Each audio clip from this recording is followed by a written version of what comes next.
Hello fellow book nerds, my name is Gabby and today I'm gonna be telling you to read that if you enjoyed that.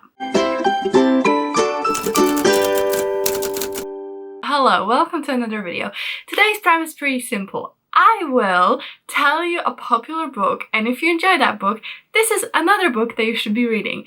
Definitely didn't come up with the concept. It was like super popular for a hot second.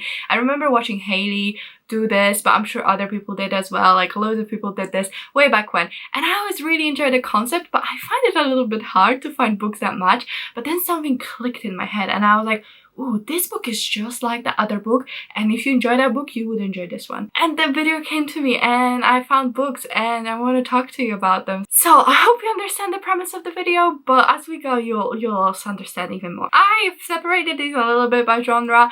I mean, it's always a little bit, funny because some books have funny genres. But we're going to be starting off with fantasy, and I have a big one for this. So, if you enjoyed Game of Thrones by George R.R. Martin, you will probably enjoy Malice by John Gwynne. Everyone knows Game of Thrones, high fantasy, about dragons, a lot of sex, and if I'm not telling you a synopsis of Game of Thrones, you know what it's about. But Malice, on the other hand, is another high fantasy. It's similar in the sense that it's high stakes, military, a lot of battles, a lot of intrigue, a lot of like fate and warriors, their honor, and like fate being tricky and prophecies, all of that. But there's not quite much sex, so if you don't enjoy the sex scenes, probably this is a safer choice. In Malice we follow Carbon, who's a young boy, and he lives in his village, basically wants to become a warrior, but this world has many kings, and long ago the world had giants, but the giants were like sent away and killed basically, but now they're kind of resurfacing and we're getting prepared for another really big war, and that's what the series is about. I feel like my synopsis is not giving it enough justice, but it's seriously such a good book. I only read the first one, but I just already can feel how intricate, how complicated, how morally conundrum-y it's gonna be. Just like Game of Thrones, it has a lot of high concepts, a lot of fate, destiny, but that being subverted as well. I just think those two, like, I enjoy Game of Thrones, but I enjoy this even more. Game of Thrones can be really long-winded and really meandering, and I feel like this one's a little bit more streamlined. There's still a lot of battle scenes, which probably isn't as true for Game of Thrones, but this one has a lot of battle scenes, so if you're not into that, I just skim read them really. I was just like, did anyone get hurt? Okay, no, let's move on then. It has still some intrigue, and it has a lot of POV characters from a lot of parts of the country and the world, so I enjoy that personally. I think these two are similar, and I think you definitely enjoy Malice. Probably even if you didn't enjoy Game of Thrones, but that's not what this video is about. If you enjoyed Poppy War by R.F. Kuang, I think you'll enjoy She Who Became the Sun by Shelley Parker Chan. Poppy War, if you don't know, Poppy War, we follow Rin, who's an adopted child of this really nasty couple, and basically she's being told that her two options are either marry some old man she doesn't know, or go to this military academy and become a warrior. So she decides to become a warrior, and it's about her growing up, her struggling with power, with responsibility, all of the good stuff.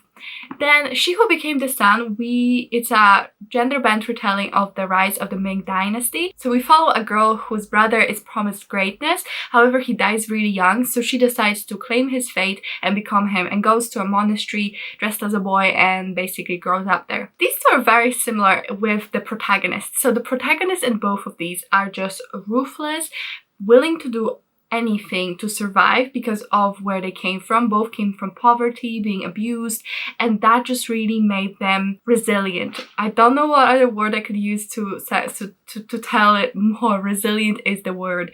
They both struggle so much with their belonging and their identity and what they should do, but also are willing to do pretty much anything to get it. Like I said, both very ruthless. I feel like the plots, it's similar in a sense that both start when they're young and go through schooling years, and then as they become adult they get involved in wars. So in this book they're fighting in some war, and in this one the Mongols many years ago took over China, and now the original people who lived there are rebelling against Mongols. Both inspired by Asian, especially East Asian culture, mythology, all of that, and I love both. Both are 5-star reads, and they're both just like exquisite. This is a new release as well. It just came out in July. If you enjoy The Year of the Witching by Alexis Henderson, I think you'll enjoy The Wolf and the Woodsman by Eva Reid. Actually, before I read this book, I thought I was going to compare it to The Bear and the Nightingale, and it's still quite true, but when I was reading it, I was just like, no. The vibes that I'm getting are The Year of the Witching. So The Year of the Witching is a story of Emmanuelle, who lives in this super puritanical religious village, and her mother was killed. No, she died, but she actually had Emmanuelle with like a man that was like a no-go basically because he was black.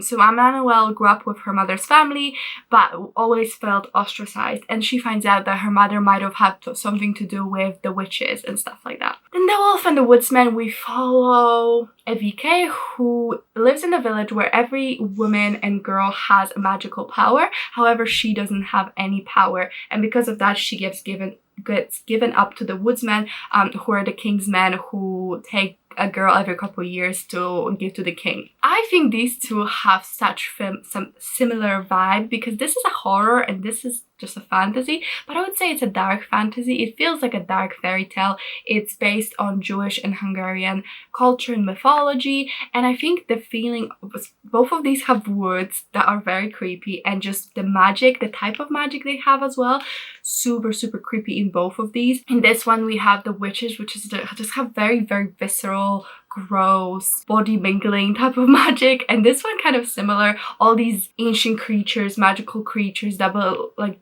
come from Eastern European fantasy are very gruesome, very gross. So both of these I got like a feeling of that. Both of these are like the romance as well. So I feel like if you enjoy this one, you might really like this one, because it has that like horror-esque, but not quite as horror as this one, maybe a bit more horror-light substance to it, but it is really good. And like, yeah, the magical forest involved, the creepy energy, I just felt the same things reading these, and it was unease. So both of these were awesome. Maybe I can just tell you a little bit. So Bear and the Nightingale actually is based in Russian mythology, and we follow a girl who can see the old gods, but it's considered heresy and stuff. So that's another reason. Okay.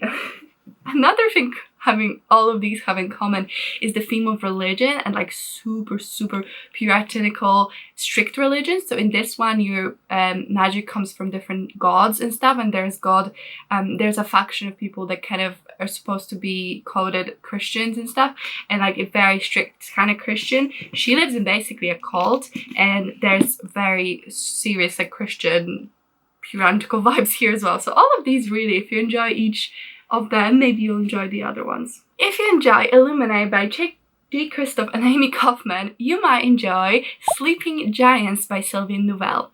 So in Illuminae, we follow a couple that just broke up, and as they broke up, their planet got basically eviscerated, and they had to escape on these ships. It's kind of like in form of logs and stuff of their journey, running away from this alien or like just rival ship or whatever. And in Sleeping Giants, we follow a girl who found this giant hand somewhere in the middle of the desert, and turns out it's part of like this giant metal robot, and we try to recreate the robot. So this one is, like I said, told in the form of like different diary entries, log entries, emails, that kind of thing. And Sleeping Giants, it's all interviews. So I listened to Sleeping Giants as an audiobook, and I thought it was really well done. Illuminae I read physically, and I really would recommend, because there's so many different like visual clues and stuff.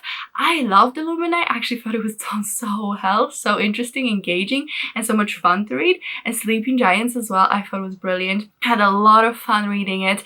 I think the characters and the themes were really good, and the way these reminded me of each other was the space theme, yes, the multimedia format, yes, also the existential discussions and all of that introduced by sci-fi concept like this. I just think they're both very enjoyable books. I think Illuminae is YA, but I think Sleeping Giants might be adult, so maybe that can guide you in which one you should pick up. Or maybe you probably read Illuminae, like everyone's read Illuminae. Then maybe you want to pick up Sleeping Giants, because it was so good. We're moving away from the fantasy sci-fi part to more of the I don't know, general fiction, the different types of fiction. These have not got a theme, but it's fine. If you enjoyed Pride and Prejudice by Jane Austen, you might enjoy The Midnight Bargain by C.L. Polk. Pride and Prejudice, I feel like it needs no introduction. It's a classic by Jane Austen. I love this book so much. I just think it's one of the best. I just love this so much. I want to reread it. I love my edition of it as well. Isn't it gorgeous? It has like insides. Oh, it's so much fun. Anyway, I love this book so much. Like, you know, it was set in the, I think, was it Regency era or was it a bit before or after? I'm not sure, but it's a historical fiction. I mean, I guess when it was written it wasn't a historical fiction, but for us it's historical fiction. You know, a poor girl meets a rich mean boy, fall in love, all of that, great. And then in Midnight Bargain we follow our main character whose name I don't remember. We follow her and she is like from an alright household, but she doesn't have all that much money, and this bargaining season, which is what they call when the couples get together and decide on marriage proposals and stuff, this bargaining season is kind of the last chance for her family to be saved from dissolution.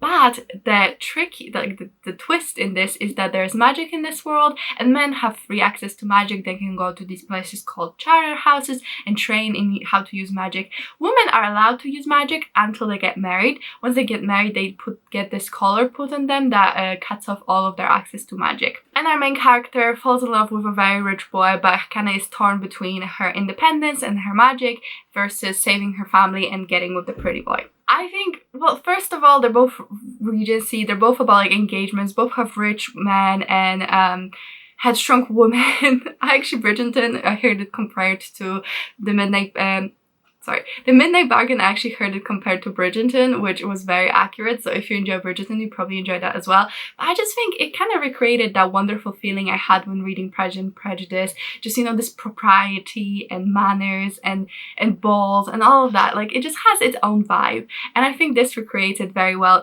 despite being a very new book. And it has very, very feminist themes. And we know Jane Austen was our feminist queen. I mean, we all know that, right? So I just think these two fit very well. It's like a modern Pride and Prejudice. If you enjoyed A Monster Calls by Patrick Ness, you'll probably enjoy Pet by Akwaeke Emezi. Monster Calls, if you don't know, it's a story of a young boy who gets visited by a monster at night, and the monster says he'll do something, I don't remember, if the boy answers 3 questions truthfully, something like that. I do have the physical copy, but it's up in the attic.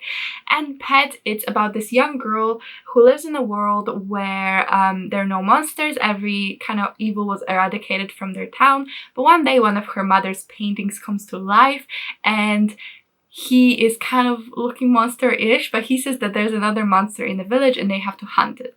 The reason I think these two are similar is that they use this concept of a monster or supernatural as kind of like a metaphor and a coping mechanism of something happening in the real world that's kind of like a sensitive topic. In Monster Calls, the young boy has to come to terms with something really hard, and in Pet as well, in Pet Jam, the main character, she realizes something really terrible is going on with one of her friends. So it's both of them, this concept of a monster being used as like a discussion point and a coping mechanism and way for them to process it. They're both quite young. I think she might actually be like a teenager, but she feels really young, like a middle grade child, I don't know, like 12 or whatever. And I think the boy is quite small actually as well. It just feels like they both don't have other ways to cope with what's happening, so they imagine these monsters that kind of guide them through it, and the monsters turn out not be as monstrous as they look, you know, that kind of vibe. I think both of them have it, and when I was reading Pet, I definitely had the vibes of reading Monster Calls. I love Monster Calls. I cried so much reading that book. It's been many years. I don't remember that much about it, but I remember just crying so much and feeling so comforted and heartbroken at the same time. And Pet was really good as well. I really enjoyed it, and I really like it because it has a trans girl as a main protagonist, so that's really cool to see as well, just on top of everything. But both of these are brilliant. If you enjoyed The Secret History by Donna Tartt, you'll probably enjoy Atlas 6 by Olivia Blake. The Secret History is kind of like a classic in dark academia. We follow a group of students who study, I want to say Greek or something. Anyway, they study Greek and shenanigans ensue. Then we have Atlas 6, who's about a group of 6 people who have different types of magic. They're all very talented and unique, and they get approached by the Alexandrian Society to become members, and they know that at the end they will have to eliminate one person and only 5 can get inducted into the society. And Another Dark Academia. I loved Atlas 6. I think it was a really good book. Maybe not flawless, definitely a lot of setup, but still really good. And The Secret History, I really enjoyed when I was reading it. Now I'm like, that was weird. And when I was reading it, I was like, this is questionable. But at the same time, it's enjoyable. Both of these have terrible people as protagonists. Most of them don't know what a moral compass even is, or if they do, they will compromise it. But it's very complicated character work that really makes you think and explore and think about why these people are the way they are, or just like accept how they are and kind of move on with your life. You kind of go to their morality level when reading this. Both of these I thought were done very well, and especially had very strong Dark Academia vibes. And Secret History is more of a classic that everyone knows, but Atlas 6 is a self-published book, so maybe you've not heard of it. And I think it's a really well done book. I was really into it, especially how they characterized people and stuff. Really well done, according to moi. So, you know, there you go. If you enjoyed Truly Devious by Maureen Johnson, you might enjoy Good Girl's Guide to Murder by Holly Jackson. So Truly Devious is a YA thriller. We follow a girl who gets accepted into this really well-known academy that was closed for a couple of years because there was a murder and a disappearance on the premises. In Good Girl's Guide to Murder, we follow Andy, who kind of reopens a cold case from a couple of years back. So this boy was accused of killing his girlfriend who went missing, and she kind of works on a school project to envelop this murder. So that's something that both of these have in common. So I think the main character in Truly Devious is named Stevie, I think. So she is very fascinated by true crime, and she wants to discover what this murder way in the past was about and who done it and kind of thing. And here Andy also develops interest with an old case and tries to solve it. So it's similar in that the main characters are very similar. Not gonna lie, I really like Andy more because Stevie could like chill, you know.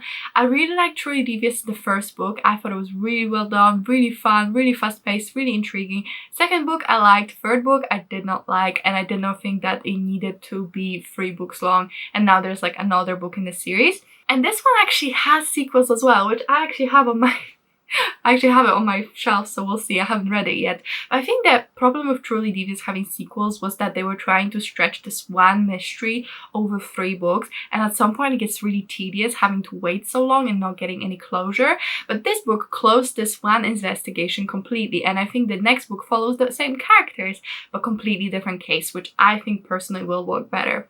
But the vibes of these are super similar, the characters are very similar, the premise is really similar, and honestly, I enjoyed both. I have this tainted view of Truly Devious because I didn't like the last book, but from thinking about when I read the first book, I enjoyed both of these equally. I would say this one's nicer because you can get closure because the mysteries resolved in the first book, and the main character is way less annoying and way more thoughtful. This main character, so thoughtless about other people's feelings, just completely will go heads on, don't care. This character actually acknowledges other people has feelings and she might have overstepped. So I enjoyed that. I think that's really like a good thing.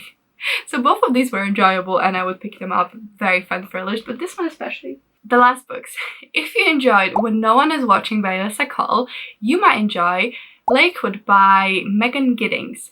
When No One Is Watching is an adult thriller about gentrification. So we follow our main character who sees that people in her Brooklyn neighborhood that she's always lived in keep disappearing. In Lakewood, we follow a young woman who needs to pay her mother's medical bills, and she decides to take part in this medical trial that's in this place called Lakewood. Both are very super creepy. Both are about Black trauma. Both are like Get Out-ish in the sense that it's something that happens in real life to people of color, especially Black people, and puts it in a thriller.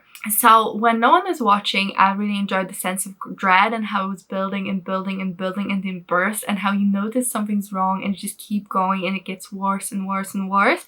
And then in Lakewood, it was also, it started like well enough, it started okay, but it just keeps getting worse and worse, and the character just keeps getting pushed into it and pushed, and it gets really gross, really graphic. And like I said, both of these are definitely about Black trauma, and I liked how that was approached in such an interesting thoughtful way, and totally reminded me of each other because of that. And the vibes and the writing and the themes of community as well were very strong.